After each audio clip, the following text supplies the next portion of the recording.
Penyidik Kejaksaan Tinggi Kejati NTB menggeledah ruangan Biro Ekonomi Setda Provinsi NTB. Kehadiran mereka mengejutkan para pegawai di sana.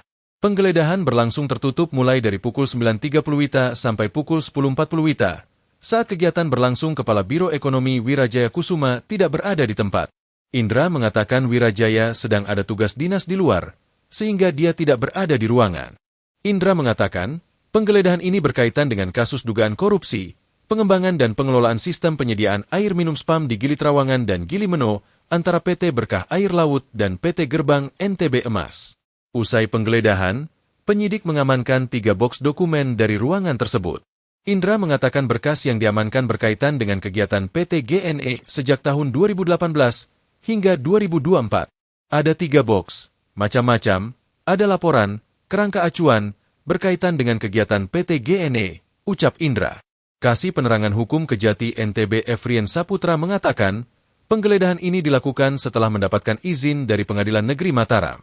Tujuan dari penggeledahan adalah untuk membuat terang peristiwa yang terjadi dalam kerjasama pengembangan dan pengelolaan sistem penyediaan air minum di Gili Trawangan dan Gili Meno antara PT GNE dengan PT BAL, kata Efrien. Efrien mengatakan nantinya Kejati NTB akan memanggil sejumlah pihak yang mengetahui peristiwa ini dalam kapasitasnya sebagai saksi. Di 2 kantor di Biro Ekonomi dan di kantor JNE, PT JNE itu terkait dengan penanganan perkara penyalahgunaan pengelolaan SPAM di 3 Gili antara PT JNE dengan PT BAL. Seperti itu. Yang disita ada sejumlah dokumen yang diamankan, yang disita. Iya, kami memang mencari dokumen-dokumen tambahan untuk kami jadikan bahan.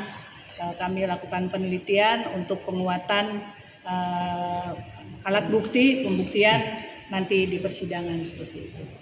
Dugaan korupsinya apa nih, Bu Kajati? Tadi sudah saya sampaikan bahwa penyalahgunaan pengelolaan sistem SPAM air minum di 3 Gili. Untuk yang tadi kan penggeledahan, apakah sudah ada berdasarkan atas surat penetapan pengadilan? Ada surat penetapan pengadilan nomor 4 tanggal 28 April tahun 2025. Jadi penyidikan ini kan juga diknya itu di Januari 2025 ya, seperti itu. Iya. Belum ada. Kami belum melakukan penetapan tersangka. Kami masih melakukan pemeriksaan saksi-saksi, saksi ahli sudah kami lakukan pemeriksaan. Kami dalam proses koordinasi dengan BPKP untuk audit penghitungan kerugian negara seperti itu. Perkara terhadap PT BAL dengan JNE itu memang sudah ada sekarang sedang bergulir di persidangan. Itu perkara tindak pidana umumnya terkait dengan pengelolaan lingkungan hidup. Itu tanpa izin dia dalam pengelolaan air bersih tanpa izin, jadi liar, itu pengambilan air yang liar.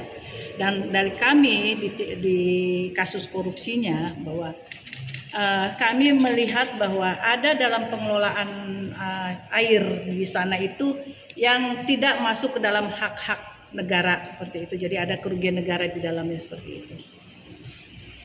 Langkah selanjutnya setelah penggeledahan? Langkah selanjutnya karena kami lakukan setelah rampung ini kami akan melakukan tentunya pengecekan dokumen. Kami akan mencari siapa yang bertanggung jawab atau dalam singkatnya akan ada penetapan tersangka dari kasus ini. Download Tribun X sekarang, menghadirkan lokal menjadi Indonesia.